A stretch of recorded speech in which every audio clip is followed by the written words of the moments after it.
Hey guys, I am here today with this. This is the 2025 Mazda CX-70. Let's get into it.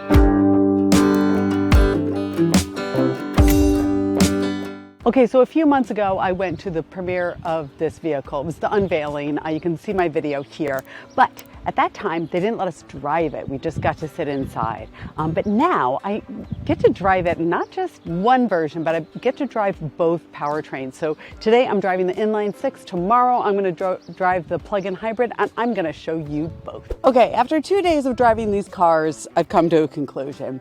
If you guys want a luxury vehicle and you want some decent technology and you want to enjoy the drive, but you still want to send your kids to college, this is the car for you. Let me tell you why. Okay, so as promised, I drove the Inline 6 yesterday, and today I'm driving the plug-in hybrid. So let's talk about the differences between these drives.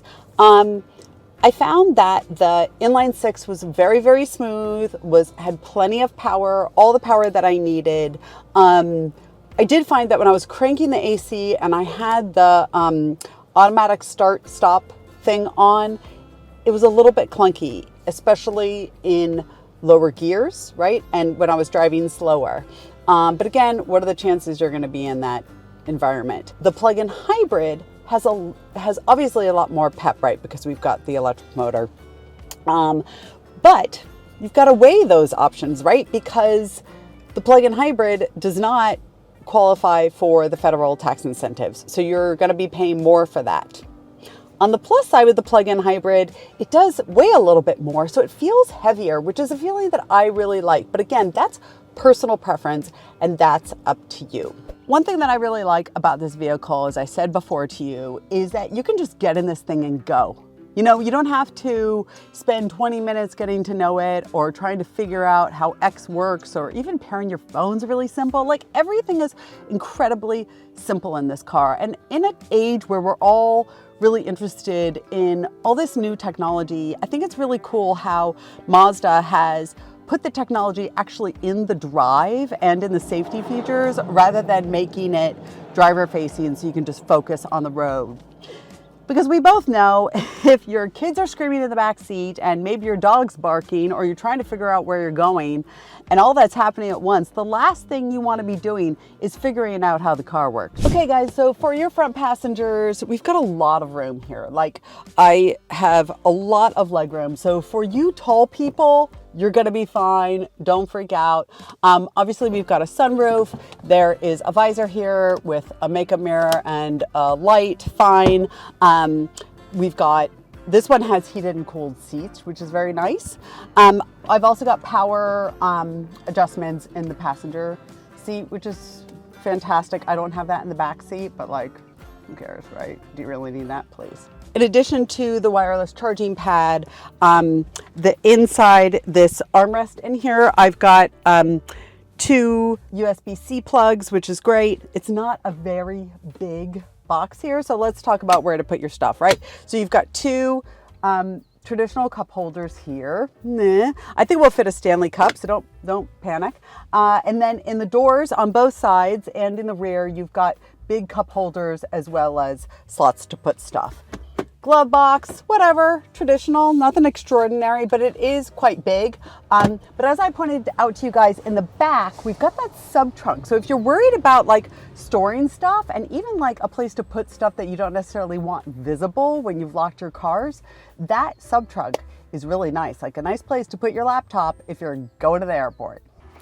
Okay guys, let's talk about this rear seat. Plenty of headroom, no problem. I just brought it back up from folding it flat, so you can obviously adjust the back seat, right? You can even like recline it a little bit, which is pretty sweet. I've got in the door, we've got a big bottle holder, cup holder, and like another slot. The vents are down here. There's a little light we can turn on and off, great. You can also control the HVAC from back here, and in this trim, I've got heated seats. There are also 2 chargers back here. There's also an elevated armrest with 2 cup holders. Sitting back here feels actually incredibly comfortable and luxurious. This also has this big panoramic sunroof, so you do get a sense of light back here. This one also has manual sunshades, which is great if you're putting a baby in the back seat or the person in your passenger seat doesn't want to fry. Okay guys, let's talk about the back end. I mean, wonderful things back here. One is you've got the electronic button to lower the back seats. You see that happen? So everything folds flat, which is really great.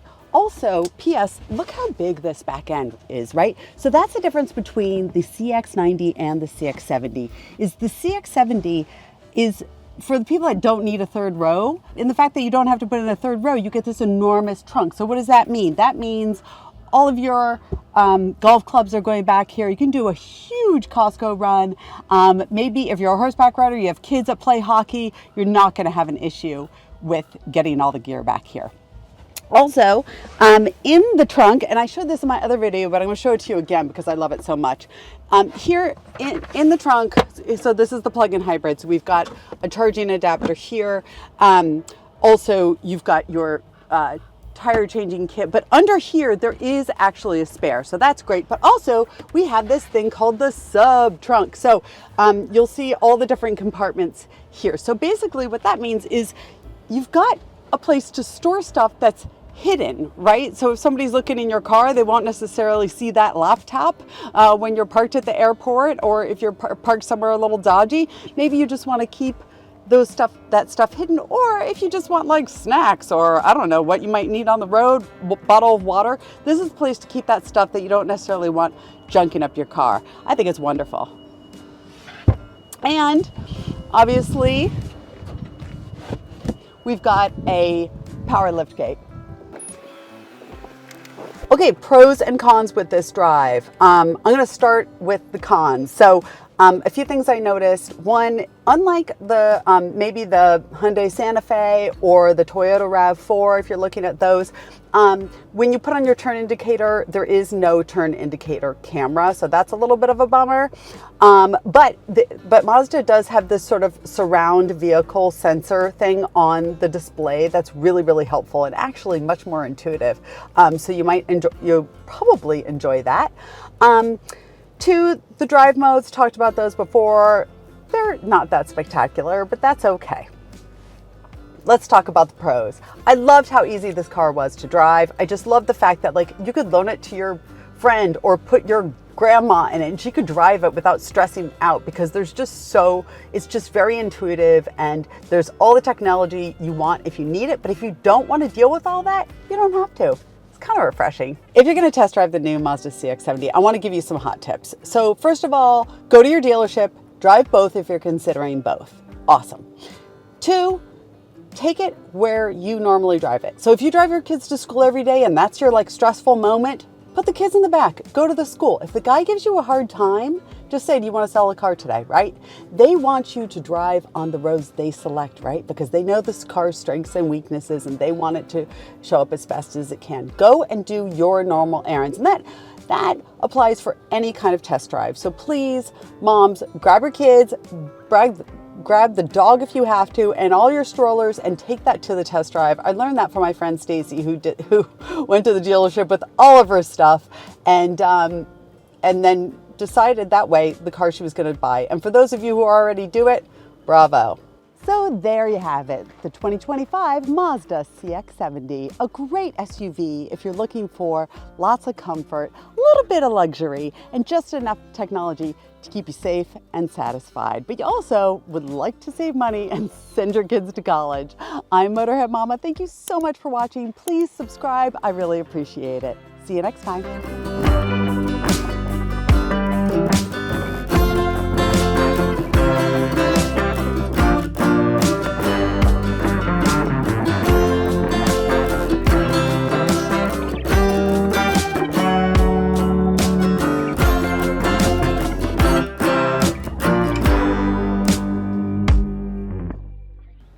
It does. It looks like a luxury car. And I'm like, you can still send your kids to college and drive this car. Budget, yeah. Imagine. Yeah, that's nice. Still pay your bills. Yeah. Mazda. Right? Wow. I know. I love it. They stepped up their game. They totally stepped up their game. I swear to God. All right. I'm going to film this. Am I in your way? No, we're going to head out right now. Right on. Thanks so much, guys. Have a great day. All right, take care. Thank you. Maybe you can get in the shade. Yeah, right? Yeah. No, I doubt it. I gotta go stand in front of that thing.